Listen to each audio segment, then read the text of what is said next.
All right, so let's go ahead and get started. Does anybody have any questions? You can IM or jump on the phone. Or maybe actually what we should do, I'm going to take a step back. What we should do is do some um, more thorough introductions. I'm Ed Price, Azure Cat Customer Advisory Team. So I help the Azure team specifically in development-focused areas run previews and get feedback. And so hopefully that means connecting with the community as well. So if you have any questions for me about development-focused areas on programs such as Service Fabric, IoT, Visual Studio, or anything development-focused, then you can let me know. Meeting room fireplace.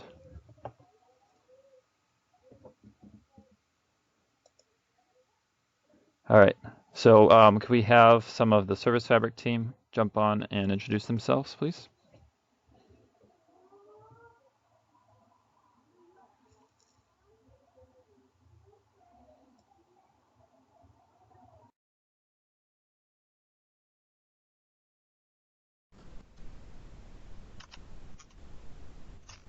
We can't hear you yet.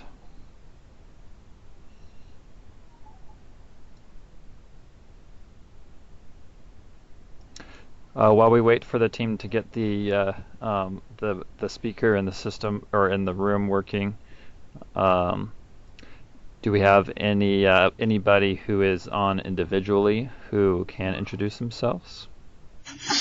Yeah, hi, this is Mikkel. I'm here. Hi. So I'm part of the tooling team in Visual Studio for Service Fabric. So any questions around Visual Studio integration, VSTS, CI, and build stuff, please let me know. What was something that you worked on recently that you can talk about publicly? Something that we worked on recently? Yeah, you worked on recently that you can talk about publicly. Just to get to know you a little better. Yeah, sure. So, well, we've been focusing a lot about the CI/CD part. I also posted some of that to the YAML group recently in a thread. Trying to get rid of the dependencies of the SDK when doing builds, and also making Service Fabric build, versioning, and deployment sort of a first-class citizen with inside VSTS, so that the hosted services will enable you to build and deploy directly to your clusters. Cool. Thanks, Matt. Anybody else? Okay, we're back in the room. Can you guys hear us now? Yeah, we can hear you. Thanks, Matt. Excellent. All right. So in the room, I'm Matt Snyder, one of the PMs. We've also got, I don't know if you guys want to call yourself. Go ahead, so they know the voices. Hi, I'm Manir Ramaswamy. I'm also a PM in Service Fabric. My name's Todd Abel. I'm a PM on Service Fabric. I'm Voss. I'm also a PM here. I'm Travis. I'm an intern. That's everybody. So we got everybody.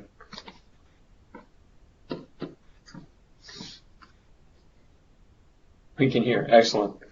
All right. All right, so I guess let's open it up for questions. Yeah, so Matt, if you could go in the IM and start pulling some questions. The first one was from Marcin.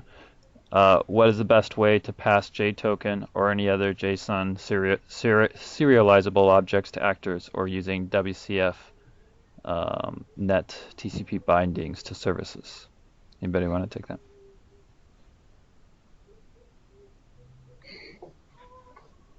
I mean, listen, I'm not quite sure what the question is. I mean, unfortunately for the actors specifically, the serialization isn't under your control. So we're going to take your nice JSON serialized thing, and you're going to have to stick it into some actual data contract, and then that's going to get serialized and shipped over to the actor object. For services, I would probably end up putting an HTTP head on that service, and then it's much more natural to think about serializing objects to JSON and sending them over. I don't know that I would go the WCF route or anything for that. So I currently change it to byte array. Yeah. Yeah, in other words, right now, you pass it as a string. Yeah, more or less. You pass it as a string, and we wrap it in our data contract serializer, and then you get it back as a string. In the future, you'll actually be able to plug in your own serializer into the remoting stack, so you'll be able to do JSON natively. But for now, just strings.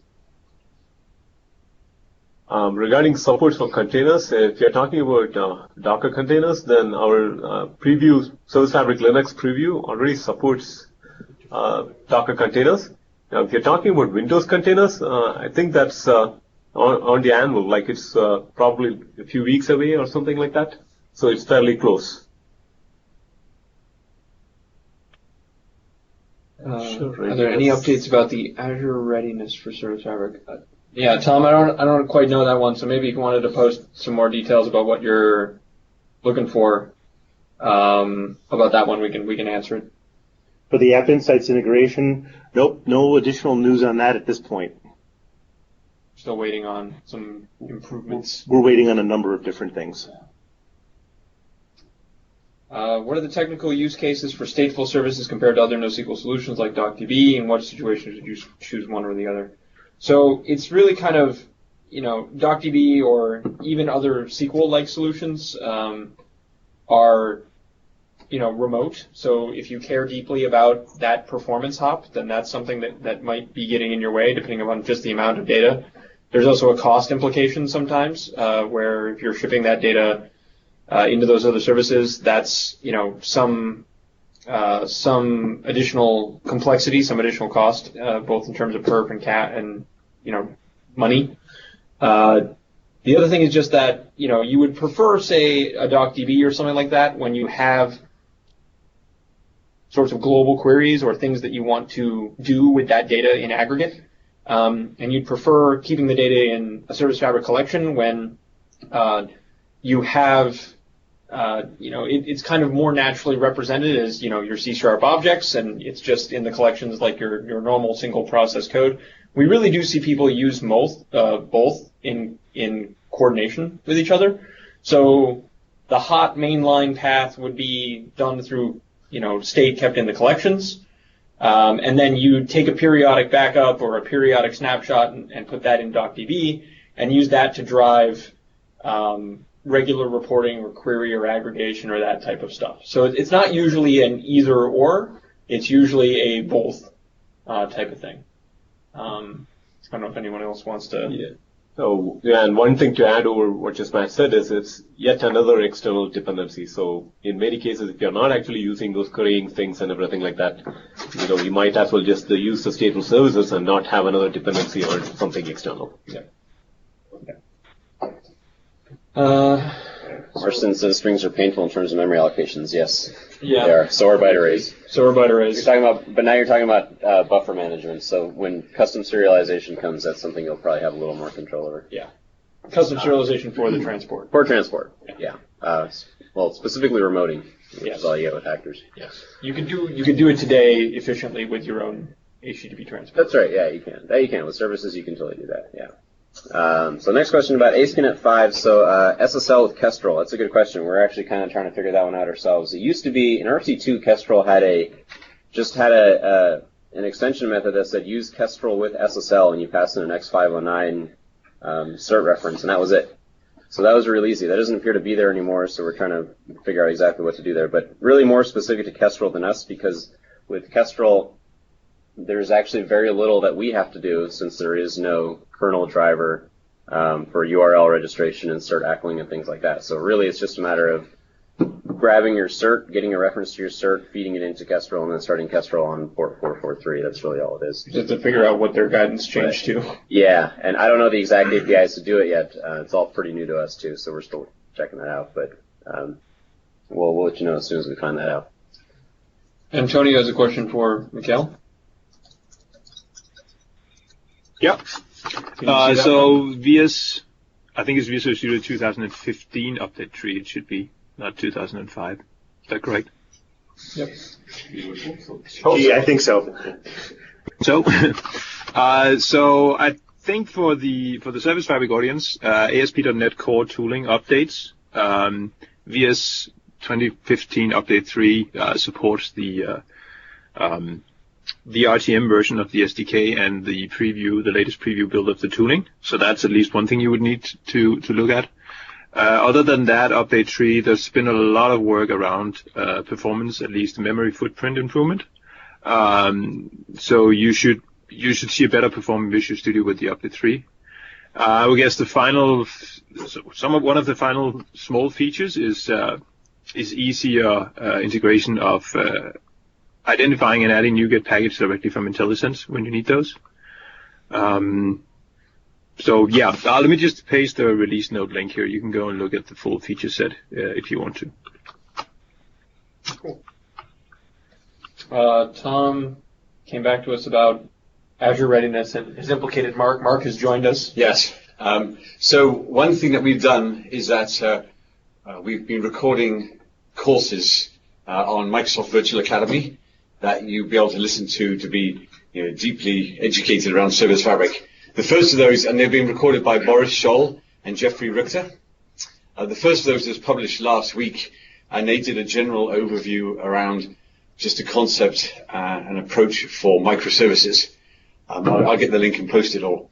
And just this week, actually, on Monday, Jeffrey Richter spent all day in the Microsoft Virtual Studio Academy office recording studio, and he's recorded effectively several episodes around deep diving into a course on teaching everything from the overview strategy of Service Fabric all the way down to programming models and how to build clusters and things like that. So we're hoping that the first part of those is going to be published within the next 2 weeks. He's got another recording session to do. So effectively you're going to see a Microsoft Virtual Academy course presented by Jeffrey Richter and a few other people in this room as well, appearing in the next 2 weeks to 2 to 3 weeks. Outside of that, there's potential that we can probably publish a lab as well. That will allow you to do an end-to-end walkthrough from the beginning. That's something that we're working on, I guess. Yep. So an end-to-end walkthrough of a lab that takes you from the beginning of building a cluster, an app, and sort of stitches together. The way the docs are written today is that there are lots of little small how-tos, but there isn't sort of an end-to-end lab of beginning to end. And maybe within the next 4 weeks. Should be less than that. Yeah. We can publish a lab. It's actually out public. I can you can post a link. Something we're working on. So maybe even in the next week or so, we can publish an end-to-end lab that people can at least take and download and try that out. Just a quick comment on the Visual Studio 2015 Update 3. We actually did put an artifact into Azure Dev Test Lab to easily set up a Service Fabric dev machine. So if you want this quick tryout of Service Fabric, you can use Dev Test Lab now for that. Okay. Question from Hakan. If you can't upgrade an application on a cluster, you have to do remove add. Will you lose all reliable collection settings? Yeah, you'd lose the collections, you'd lose the state that you put in them, but to the initial point, there shouldn't really be a case where you can't do an upgrade. The upgrades are safe by default, which means that if the application is already crashed out or having problems, that upgrade wouldn't succeed, it would stall.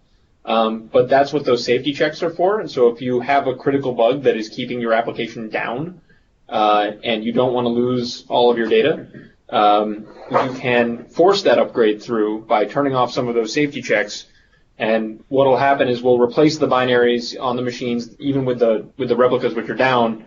We'll kind of force them to shut down, kill the processes, replace the binaries, and start it back up. So long as you haven't done any changes that corrupt or modify or change the nature of the state, because you control that, then that upgrade would still go through and you wouldn't lose anything. So that's just something to think about. If you just delete it, the state will get deleted along with the service. Lane? Todd, I think this one's for you. What should we do for logging? So there's an article that talks about collecting your logs and publishing to WAD. That you should follow the advice in that article for now. App Insights does work, and OMS Log Analytics does also work, but you may end up with, if you use the App Insight SDK, they want you to instrument your code in a different way than using the event source, and you might end up instrumenting your code in 2 different ways. If you stick with the advice in the article, use event source to instrument your code. We're doing integration on the back end to bring the solutions together, but it's just going to take a little bit of time. Okay. I don't know what auto-initializer means. Maybe he'll reply back. Yeah. Aaron Steinbach, any chance on getting an OData or link to stateful services with indices? So any chance of just magically turning these into databases, huh? So link you can kind of get if you bridge to reactive extensions async enumerable. There are a couple posts on Stack Overflow about how to do that. But as far as indices, I mean, they're dictionaries, so that's basically what you get. Key value pairs, and then everything else you do on top of that. There are technically ways to build indices on top using the event notifications that show up. I think those were released in 5.1, where you can hook up events to the dictionary changing, and then you can watch for rows being added, deleted, or modified, and then in that callback is where you would build the indice yourself. But there's no first-class support for built-in indexing today. So another question about Kestrel. Yeah. Should I configure the endpoint as HTTP and let Kestrel run HTTPS on the port? So the only thing you need to do in that service manifest endpoint configuration is you specify a port because we'll open up that port on the firewall on the machine. But other than that, it doesn't really matter because most of that stuff's really relevant to HTTP sys based listeners. So if you're using Web Listener or Katana or something like that. But if you're using Kestrel, it really doesn't matter because Kestrel doesn't really play that game. So all you have to do is just bind your certificate to Kestrel and start it up. And hopefully I got that right. Ben Adams is on the call. He's our resident Kestrel expert because he wrote half the thing. Sorry to put you on the spot, but he can correct me if I'm wrong. But that should be all that you have to do there. Yeah. So from our sim, can I depend on the fact that reliable dictionary entries will page to disk when unused? I would link to store blobs and reliable memory. Yeah, so in 5.1, we added support for paging the values, not the keys, but the values of data stored in the reliable collections to disk, which means that now when you're when there's data in there, it will get swept up and automatically persisted to disk and taken out of memory. And then when you ask for those keys, when you ask for that data back, we will bring it out of disk, put it back into memory, and then keep it there until it gets swept out again. So that does exist now in 5.1. There's not a lot of direct control over the knobs about when we do that, but that's something that we will be bringing to it. And then, so then Ben tells us how to use Kestrel, which is really great. Thanks, Ben. Thanks, Ben.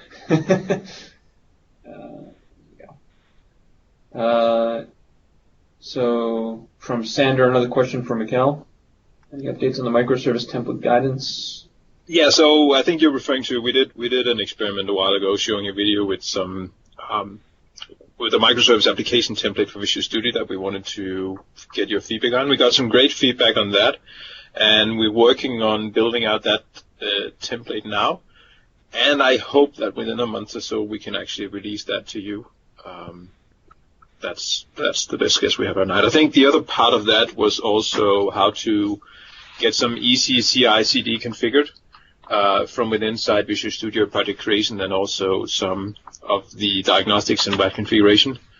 The plans for now is that for the CI/CD we're giving you native support or first-class citizen support in VSTS, as I mentioned earlier. The initialization of configuration from within inside Visual Studio is probably something that we don't do right now. As well as for WAD and diagnostics, no current plan to do that at the moment. All right, question about actor state management. Yes, so we changed actor state management from just a property to the state manager, and the read-only attribute is not needed anymore. If you do see it somewhere in documentation still, that is a typo, and I will go and clean those up. Sorry about that. Looks like they got a couple here. Yeah. So those shouldn't be there. So you don't need to worry about read-only anymore. In fact, those APIs are gone entirely. Okay. Tom says that would be great. Laura says no. How do you recommend doing offline sync for client applications? Maybe we could tie Azure Mobile Services. Or what about when service is hosted on premise?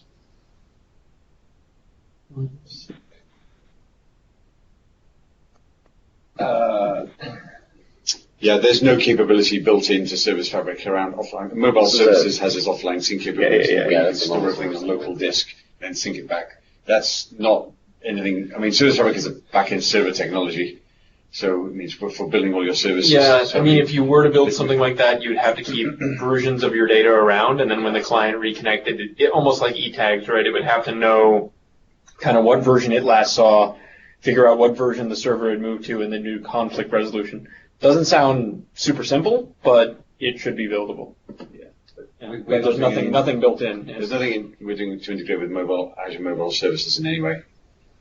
Hakan has a follow-up. So you're changing configuration so you can't upgrade. I don't quite know what your scenario is. Maybe you can send us mail or post in Yammer with more details about what you're trying to accomplish. But configuration changes are also upgradable. So if you look in the config package and in a lot of the demos, we can change a setting and then roll that upgrade out, and you don't even necessarily have to restart the service process that's watching for those config changes. So that would work as well, and that you wouldn't require restarting you wouldn't require you to delete and recreate the service there either. So maybe something we can talk about in more detail. Like HTTP, HTTPS. Yeah, I still don't think that would be too much of a problem, but we can talk about it. Elaine replied, can you share this article? I think that may have been in response to Todd. We can find his question earlier. I think he just wants to. Yeah. Yeah, we'll find it. We'll be collecting a lot of notes and going through this, as Ed Price said. We're gonna record this on the navigation, and then we'll be able to go and grab links and send things out to make sure. I'll do it.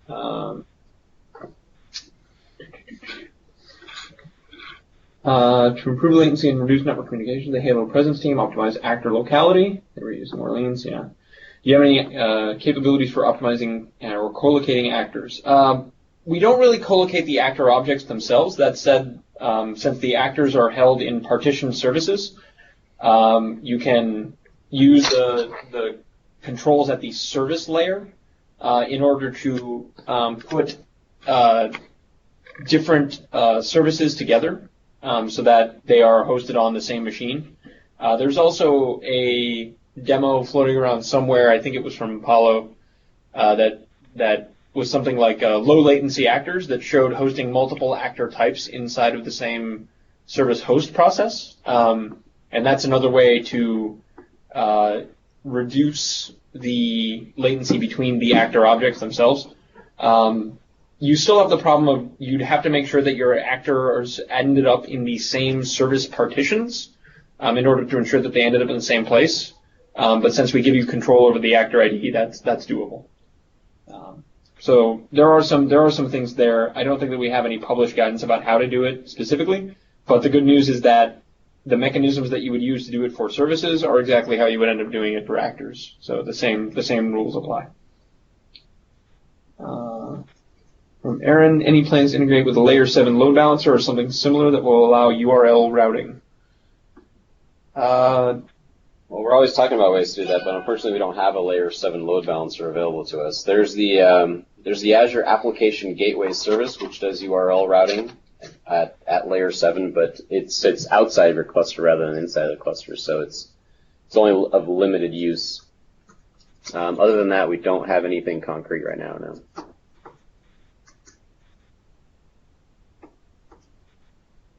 And there is an article from the community, I think, that already exists on how to hook that thing up. We'll find it and we'll get it into the notes. What are the max limits for the reliable dictionary? Like I have about 600 megs of data. Would it be good use case for the dictionary? Yeah, 600 megabytes is great. I mean, that's actually kind of on the small side. Not small in the sense that going smaller causes problems, just that that's not a terribly huge amount of data. And Redis is one of those things that, yeah, today if you have Redis and that's another dependency and that's another service that you have to run inside your environment, taking that interaction with Redis and turning that into interaction with reliable dictionaries is a pretty common use case. We've seen a few people get rid of Redis and have that data collocated next to their code instead. So that's a great example. In terms of the max limits, it's really only limited in terms of kind of high performance. If your data is smaller than the amount of memory you give a given dictionary, then that's what your limit is. If you're willing to take the latency of going to disk, which some things are, in fact a lot of things are, then you can say that the size of a reliable collection is limited by the amount of available disk space on a machine. So at that point, it kind of depends on how large the disk is and how much you're willing to allocate to the actual collections. Except the keys have to be able to fit in memory. The keys have to fit in memory. Yeah, that's because we only page out the values today. We're working on a spreadsheet that'll publish out for each Azure node size what the theoretical limits of that are. Yeah. So that'll give you some actual guidance. But as it is, you can think of it as if you're basically limited by memory for keys certainly, and by disk for the total size of the values today. So is the data in the reliable collection always stored on disk, just the keys in memory? Yes, today the data is always stored on disk. Okay, no good. Matter what. Even the key data is always stored on disk as well. Everything is replicated and put on disk for durability. So if the power blinks in the entire cluster and comes back, all your data is still there. Okay, perfect. And just a follow-up question on that: is there currently expiration in the reliable dictionary? So like in Redis, we heavily use expiration to say that when something is in the past, it automatically gets evicted by Redis at will. Is the functionality like that in there is not today. There's kind of, I'm not quite sure. It depends a little bit on how you're using it. When you say evicted, are you deleting it entirely, like Redis is the store of record, or are you just deleting that cache? I use it as a cache. So this is it's storing golf tee times. So if a tee time is in the past, like yesterday, we don't care about it anymore, but we don't have a cleanup functionality that goes out and actually deletes it. We just set an absolute timestamp to be like 1 day after the current time. So that way Redis automatically can use that memory if it likes to evict it. We don't have to go and actually clean it up. We don't have anything like that today. That's a cache functionality. Well, yeah, that's kind of a fundamental difference between us and Redis. Is Redis is a cache and we're an actual data store. Yeah. So you can achieve that by, of course, writing a background thread that goes through and looks at your items every once in a while. Yep. No, that makes sense. That would delete them permanently, right? It would delete them permanently, which you want. And that's fine because it is a cache functionality. It would be closer to the code, to the nodes by using reliable dictionary versus using external Redis. So that's why I was looking at it. So if you're okay with kind of deleting the data permanently, then yeah, you just have a different task and run async that's got the date, can go through, cycle through the objects, enumerate them, look at that particular property, and if it's greater than 24 hours in the past, delete it. Yeah, but I mean, perfect. Thank you very much. Redis is a cache, and you'll lose stuff inside that. It's not the truth. Question on actor programming guidelines. Aggregate. So it's about aggregate actors communicating with a potential large number of actors. So broadcast messaging versus one by one. So when you do send messages to actors over actor proxy over remoting, what it is it's just an async operation in .NET, right? So you get a task back, and so you don't necessarily have to go one by one and await one by one. You can just initiate a bunch of these tasks and then do a task when all and wait for them all to return. Generally, we don't recommend having one actor that goes out and does a request to a bunch of other actors simply because it's going to be blocked until all of those responses come back. So you just have to be aware that your aggregate actor, for some period of time, may be completely blocked while it's waiting for all these other actors to return. And if those other actors happen to be processing other messages at the same time, then that effect can kind of cascade where your aggregate actor is now blocked on a lot of other things. Yeah. So this is one of those places where that single-threaded model might not be the best pattern to use simply because of these types of effects. But that pattern actually works fine if you're doing a job-based thing where you're spinning up a task and it goes off and spins others up. That works perfectly fine. Yeah, I mean, the Talk article we wrote a few months back does just that. They have actors that just pull tasks off a reliable queue do some work, and then they get rid of them. And our monitoring system internally at Microsoft uses the actor framework in exactly that way. It basically spins up a controller, spins up a whole bunch of actors, it pulls the data back, basically does a real-time MapReduce, and aggregates the data that returns it to the caller. Yep. Can I ask a quick follow-up question on that? Sure. If I have a scenario where I'm doing that a lot and it's not just job-based, but it's like a continuous Internet of Things type data stream, does it make sense to use a reliable service where you don't have the single-threaded model and then do the calls to the actors from there? Yeah, I mean, you might end up with a reliable service for a whole bunch of reasons. Like you want to do some non-blocking analysis on the data as it comes back. So say you're actually getting results back. You're not just spinning up a whole bunch of actors. So you might want to dump those into a dictionary and then have, say, some other thread that periodically averages some value that you got back or something like that. That's more fitting for a service because the call that's doing the reads is not blocking the writes. The call that's spinning up more actors to go do work is not blocking other reads. You get that sort of concurrent access to things. It's a little bit more complicated to write, but it's not that bad because you have the transactions under the hood to give you those consistent views of the world. So does that answer your question? I think so. I mean, in this scenario, it's not just one service that's doing one thing. It's sort of an ingest, and then there are a lot of other things later on in the pipeline that will depend on it. So I don't want to put everything into that one service on the front end. So kind of using the actors as like vertices in the data processing pipeline. But your actors are just one service, though. So actors, when you create an actor service, it is one service, and each actor is effectively a row in a dictionary. So it wouldn't really be much different. The difference is that actors give you single-turn concurrency, single-turn access. That's really the big difference. Yeah. As well as message routing, so you can easily route a message to an individual actor. But you can think of that as message routing to an individual row in a dictionary. It's basically the same thing. It's actually built, the actors are actually built on top of stateful, reliable services. Right. Okay. Thank you very much. It's just a lock around a dictionary. Right. Thank you. This is Antonio. I made the question. Thank you for the answer. Just something more. I was aware of the not blocking the actor because it's a single thread, but in my case, the message executed on a single actor is very, very short. It's executed in a very short time. So I was just wondering if the aggregator could just give one command to broadcast to all the actors this message, and then he is free, so he can process other things. And the framework takes care of broadcasting this message to all the actors. Then these small actors are executing this message very, very quickly, so that I'm aware that you don't have to block the actors in the programming guidelines. So that was my original question, if there is a way. But anyway, the call from the aggregator to the single small actors is in async, so it's not blocked. I'm not waiting for the answer. I'm sending one by one.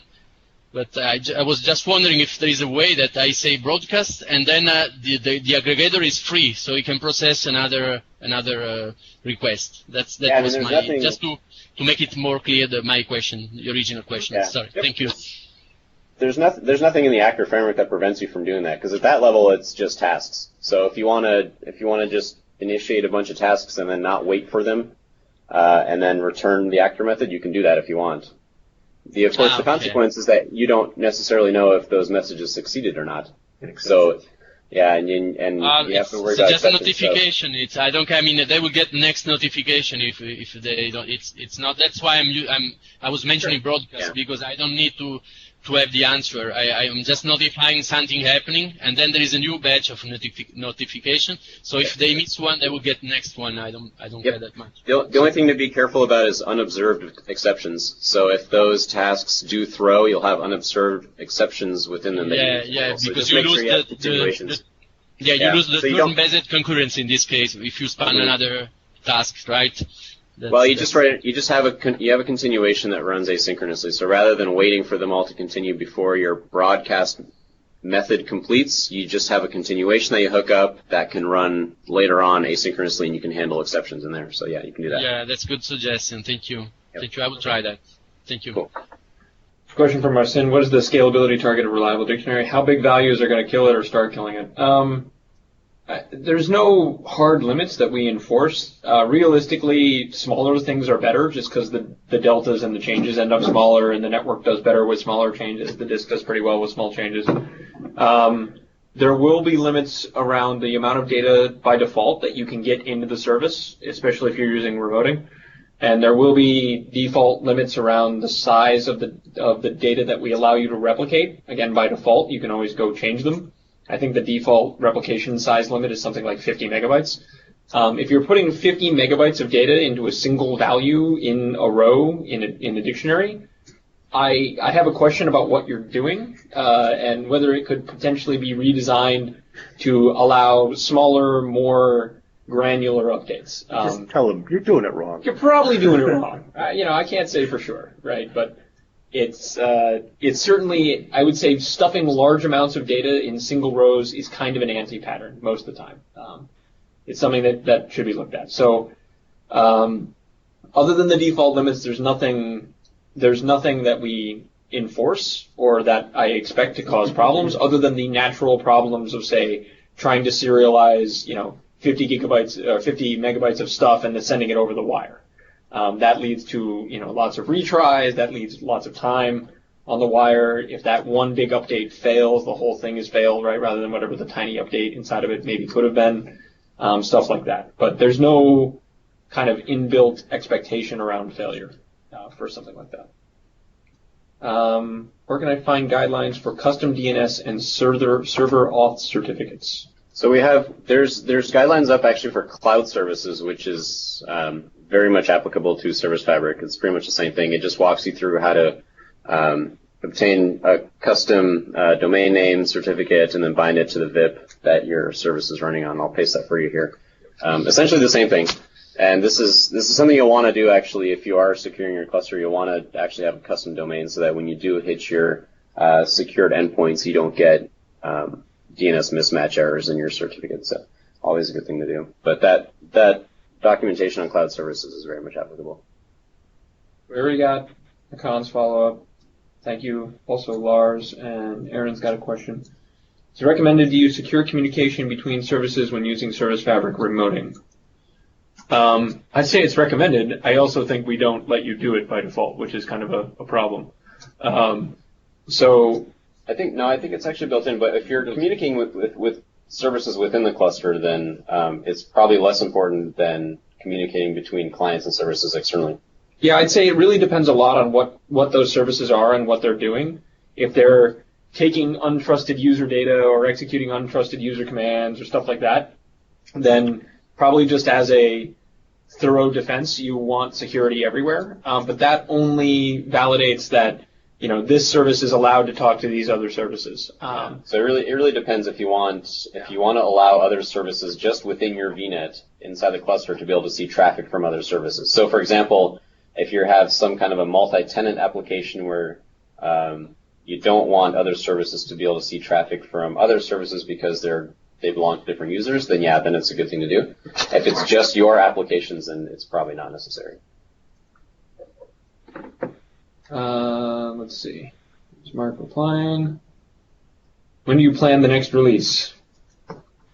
I think at this point we're planning like as soon as possible. I think next week. Yeah, it should be next week. Yeah, well, there's going to be a refresh next week at least of the runtime. You're not going to see any new features in that. The next new feature release you're going to see kind of at the beginning of August in terms of we just did a new SDK refresh 5.1 that contained new features. You'll see just bug fixes as refreshes in between. But the next feature release will probably be at the beginning of August. Okay. The guidelines on the custom DNS. We'll send that link out. How to scale automatically out and in the number of nodes based on workloads. So today that is handled via Azure Autoscale. So it's pretty much, if you remember how Autoscale worked in cloud services, it works pretty much exactly the same way for VM scale sets, which is what we're based on these days. So you would go into Azure, and for that VM scale set, you would configure it to Autoscale, and what they let you do is they pick perf counters that are present on the machine, And you can say things like, if this perf counter on average is greater than this number, then add some machines, and you get to pick the number, and you get to pick the max. And then, alternatively, if it's lower than this number for some amount of time, you can scale in, and it gives you those sorts of controls. So that's kind of what is available today. In the future, we may hook that up to the Service Fabric Cluster Resource Manager, but that's not there today. It's only the perf counters that are on the box. So if you're emitting your own perf counters, or if you just want to use some of the ones that Service Fabric emits on your behalf, that's where you would hook that up, and that's how that would scale up and down machines. Thank you, Matthew. Mm-hmm. James, they're planning any support for hosting services inside their own app domains. So if you have multiple instances running the same node, they have their own statics, etc. No, we're actually not supporting. We're not planning on supporting app domains. Kind of ever. Those are kind of an older way of doing things. Probably though, you'll end up with something like containers, or you could host things inside of their own processes by creating application instances today. That's kind of the route that we would recommend. App domains were always kind of a leaky thing anyway. I don't think they even exist in .NET Core, though. I don't think they do. I think they went away. Yeah, so in the future, they're just not going to be so much of a thing. Yeah. But yeah, probably containers, job objects. They won't handle statics, but something like that. If you're interested in resource consumption, different processes, those are kind of going to be the way, depending on what exactly you're trying to achieve, how that'll work in the future.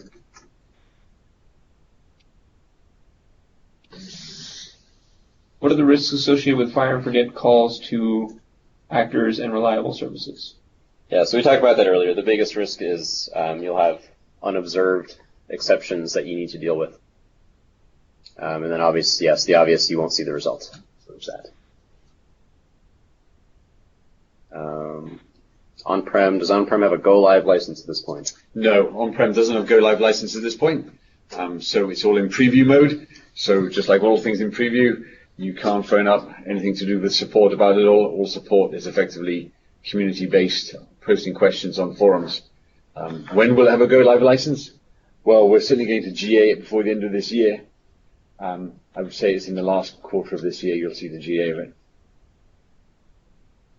And the next question is, do I get the same load balancer support in Service Fabric on-prem? If by load balancer you mean as in the Azure load balancer that you get in Azure, the answer is no. You'd have to bring your own load balancer and put that in front of your cluster on-prem. Guidance on best practices for messaging between actors, point-to-point using actor interfaces or actor events. It really depends on what you want to do in that case. They're used for different things. So generally you're doing point-to-point, just using the actor interface and doing actor proxy calls between them. And then actor events have slightly different use case. So it really depends on what it is that you're trying to do. There isn't really a best answer for either one of those two.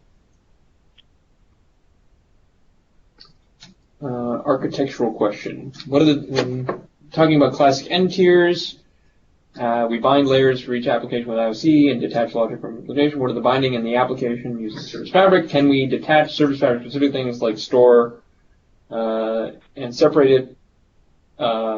Is the correct approach? Yeah, you can do that. For reliable services in particular, we give you pretty good dependency injection IOC support. So you can have your own reliable state manager. You can eventually we'll let you write your own collections more easily. Today that's a little bit hard.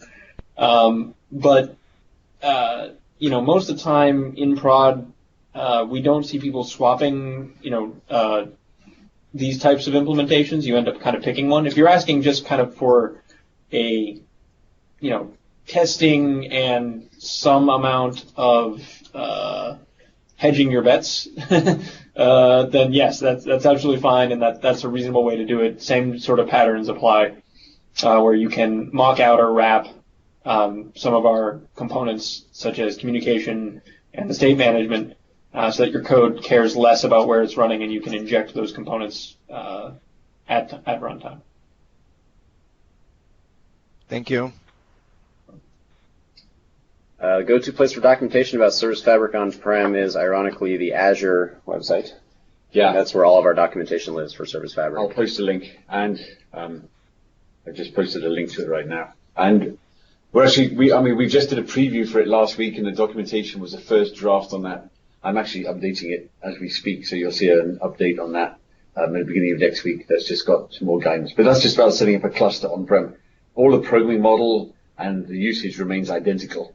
It's really just a difference between how you create a cluster using the JSON manifest on-premise and how we, in the last update release, allowed you to now add and remove nodes rather than having to tear down the whole cluster.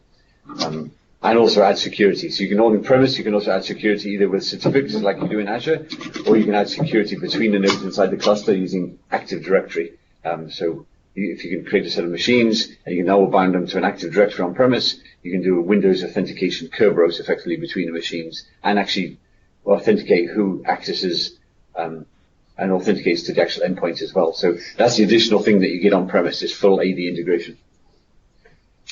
Marcin's got some great feedback for us here. This is good to know. Getting rid of system.web and ASP.NET web forms and moving to UI.js client-side is a big task. Yes, it's true. It's a big task if you're using web forms, since we don't support web forms in system.web anymore. So that's a big thing to do. If you're already on MVC, of course, it's a little bit easier. You can move to ASP.NET Core 1, where it's the same, almost the same MVC. It's fairly similar. Depends on which flavor, which version of MVC. Yeah, that's true. 5 or 6. Yeah.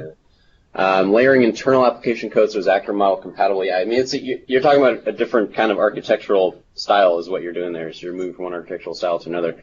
If you're taking an existing application, it'll probably be a little more straightforward to move to reliable services than it will be to actors. And then for the actual coding, nearly everything is seamless. That's great to hear. Thank you. And unnecessary workload related to dealing with the fact that we heavily rely on JSON and binary streams, which are not really loved by Service Fabric. Well, I wouldn't say that we don't love them. We definitely do love them. Remoting. It's remoting in particular it's got its own way of doing things. It's very biased towards its way of doing things. If you're not using remoting, of course, then you can essentially do whatever you want. And we do try to remain agnostic to how you do your communication between services. So, for example, there are samples that show using WebSockets and streaming data around and stuff like that. Yeah, we try to provide samples that do a little bit of everything. Remoting is really just one of the options. It's probably the easiest one to get up and started, but if you do have if you have streams of your own and you're using JSON quite a bit, then it's probably not the best thing. Remoting is going to be a hard conversion, but sure, it's a fair point that it does not do particularly well or even support in some cases those types of things today. And then Marcin thanks us for creating an amazing platform, and we thank you for being an amazing user of our platform. Yeah, keep the feedback coming. Appreciate that. Okay. Does default Service Fabric transport propagate some form of correlation activity ID? And if yes, how can you get at those? I think we were going to do this. Did we actually end up doing it? So we're doing a lot of work actually on Fabric Transport right now to improve perf, to allow custom serialization. I believe a correlation activity ID is one of those things that's going in there. We'll keep you posted on I know that we have them internally today, but I don't think, Sergey, that we expose them in a kind of human consumable way that you could do anything with. We use a lot of that same stuff to figure out events in the cluster, but I don't think we let you really see them or add your own or correlate your own service calls. So that's something that we do know that we need to do, especially for remoting. Yeah.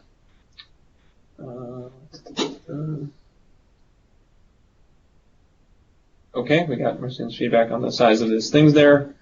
Cato. Challenges linked to Azure Service Fabric running on top of a graph database, backend structure growing towards global implementation, designed to work with a set of things. This a road that will show itself. Work within a set of latency boundaries. I guess that's kind of the interesting question. When you say a global implementation, you're going to have latencies related to the sorts of distances that you're traversing.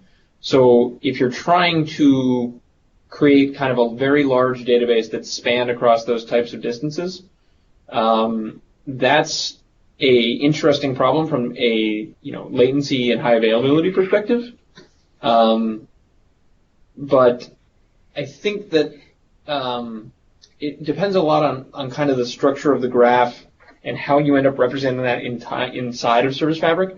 If you were building it as a set of services, so that you were kind of in charge of the graph, then you might be able to use some of our placement controls to optimize that performance. But if you're taking an existing graph database and trying to use it on top of Service Fabric, where we end up hosting it, or whether it's trying to take advantage of our partitioning or something like that, I can see that that would be a much more complicated thing to get running.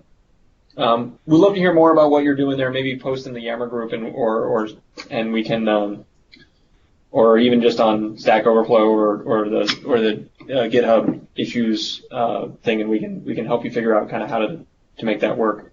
There's a question to go through. Yeah.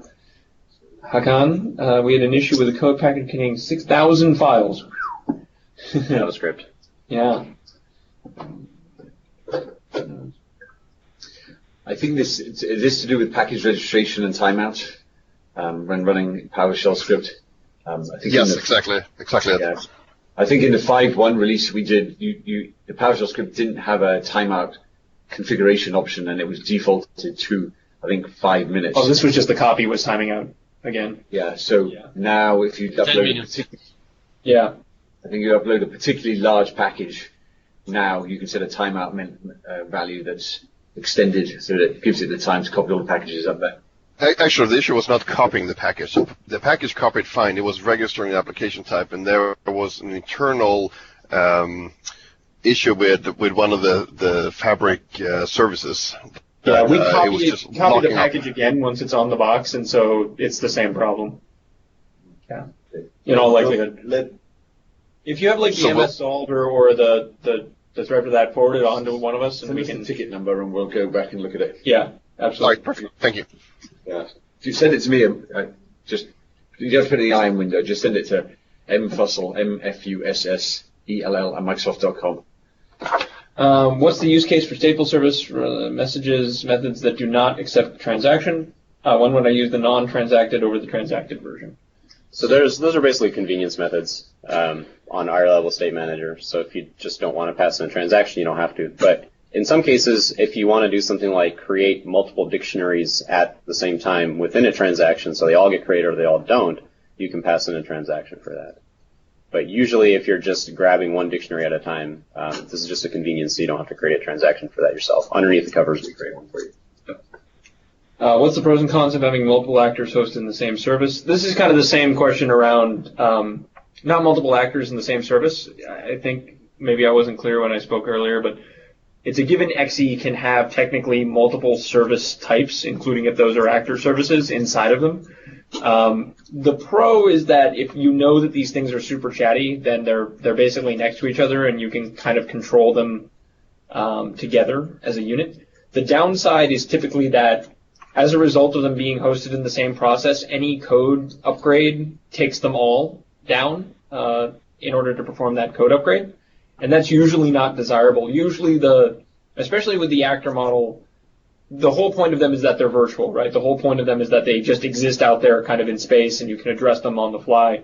So those types of optimizations are not typically necessary, and if they are, then you might be looking at a case where a reliable service with a dictionary would suit you better. But that's basically the two sides of it. You get additional control over how the actors end up placed in the cluster. The downside is that you've now coupled these things in terms of deployment, upgrade, and that type of thing so that you can't, say, iterate on one actor without impacting the others. So that's kind of that kind of, again, goes for the same thing for there's just service types that you've hosted in the same XE or not. When will Service Fabric Runtime start targeting .NET Core so we can run on Windows Server 2016 or Nano? There are two questions here. Like, to some extent, it shouldn't. Okay. So let me answer it in like one way. It's like, so we are basically working on getting Service Fabric running on Nano. So the team is actually working on it. We expect to release sometime by end of this year with that support. Now on Windows, since Windows already has the full framework, Service Fabric itself doesn't need to run on .NET Core on Windows. However, what matters to application developers is the application that you're writing should be able to run, you should be able to write an application targeting, say, Service Fabric on Nano and be able to just run that on Windows. So once we have nano support, then that should also happen. So yeah, app domains, that's going to be, for anybody heavily relying on app domains today, .NET has some surprises for you, but that looks like a good article. Actor-actor communication, actor events are unreliable, yeah, and there's no clear PubSub stuff. There is a community project which was PubSub Actors that Loic, one of the developers in the preview group, did. You can search for that and find it. That gives you PubSub via hooking Service Fabric services and actors up to Service Bus. Also, our Paolo Salvatore from our Azure Cat team also has a pretty example of how to do PubSub with actors as well. Yeah. That's up on his GitHub repo. Yep. So if PubSub and that sort of stuff is really in your main line, then you might want to look at those examples, and those are kind of paths forward. Approximate values for read-write throughput, example 1K, single partition, multiple keys. I think, Sergey, we have some data. Have we published it yet? We haven't published it externally yet, but it should be out externally pretty soon. Okay. So we'll work on getting those numbers published. I don't have it off the top of my head, unfortunately. But yes, we know we need to get that type of information out, and we have both the perf data coming out, and as Todd mentioned, we have kind of the right sizing expectations coming as well. And a server question. It's probably too small. Depends. From Keith, do you have recommendations of the best way to upload large files to a service? Is there a good way to send it directly to the service, or should we look at SAS or Ultimate Blob and then pull it from there? I'd probably do that, Keith. I'd probably put it in something that's geared towards large blob storage, and then you can have services pull. You send the service a notification, kind of, and you say, hey, the blob is over there. This is just uploading data, so yeah, the structure of the data. Yeah, it will also depend on the structure of the data. Actually, but yeah, it depends on also like if the data is already in one central place and you're trying to pull a bunch of it, or whether or not that data is effectively going to end up distributed. So say you have, 100 10 megabyte files. If those go to different services, and there's no one reason that one client should do that. You can send the notification to a bunch of different services and have them all pull in parallel. It'll also kind of depend upon there isn't any bandwidth and latency considerations or something like that. There's no sort of data import. Yeah, there's no real data import. Yeah, it does depend on what you're doing with the data. So I mean, honestly, the safest way to do it is if you have users that are trying to send data to your services, then you basically have them upload them to a blob service. Maybe someone, but they even have the limitation on that. They have an interface. Find out who's talking. Yeah. Hey, the person talking. That's fine. All right, we got like we got it. We've got a couple of minutes left, really, so we've probably got time for about 3 more questions. Yeah, we'll see how many more of these we can get through. So, I see. So the actor-to-actor and the graph communication question. There have been some examples of this type of thing built on top of us. The latency part is the part that I think I'm less clear on. But people have built graphs of services and graphs of actors that kind of fan out particular changes.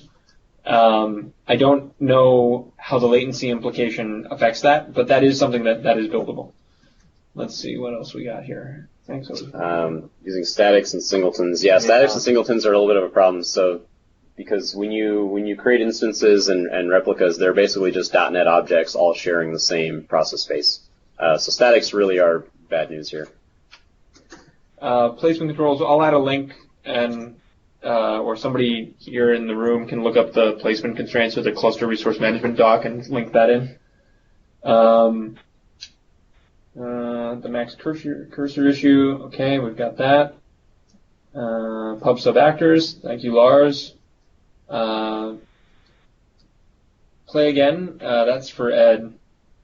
I don't think right now we're going to be posting it externally, but that's something we need to look into doing. allows some modes between persistent and volatile. Asynchronous replication, asynchronous persistent. That's something we've looked into doing, Marcin. One thing that we want to do is kind of have the reliable collections be able to replicate and stay only in memory rather than going to disk.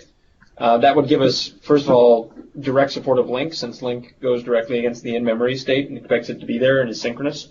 But as far as asynchronous replication or async persistence, that's stuff that we're more reluctant to do, not because there's lots of people asking for it, but though we don't see it too often, but just because those systems end up being very hard to diagnose and debug, because you end up losing small fragments of state, and it can become harder to determine what's going on in those types of eventually consistent environments.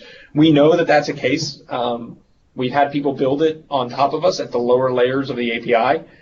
It's something we might do up at the higher levels at some point, but I don't think it's going to show up anytime soon. But it's good feedback. It's good to know that there's more people looking for it. Could we do this weekly? Jeez.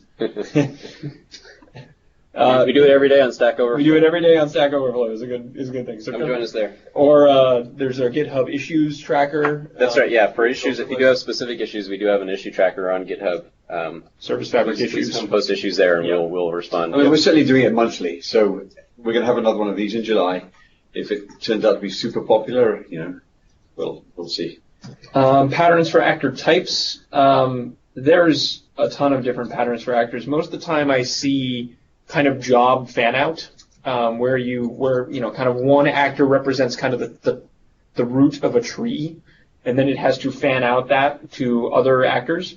Another common pattern, not specifically about actors, is that you end up with some sort of reliable service, which is a actor aggregator or manager or querier, which is going to kind of be in charge of running jobs, and then the actors are the individual agents that have a little state machine and do a little job, and then maybe report back.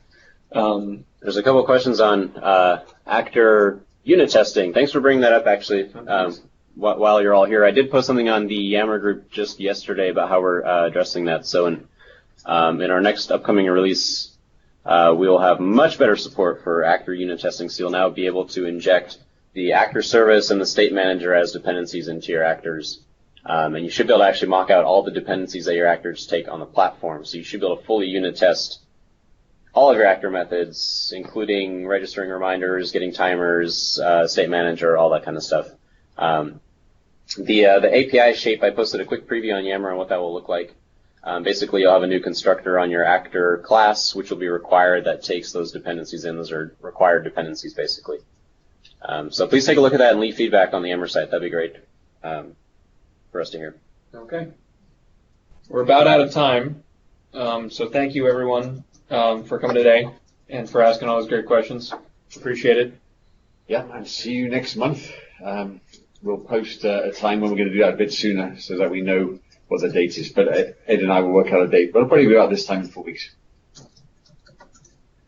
And as always, like we said, if there's any other questions you guys run into in the meantime, come ask them on Stack Overflow or go to the MSDN forums or the GitHub issues list or any of those places. We're watching those pretty much continuously.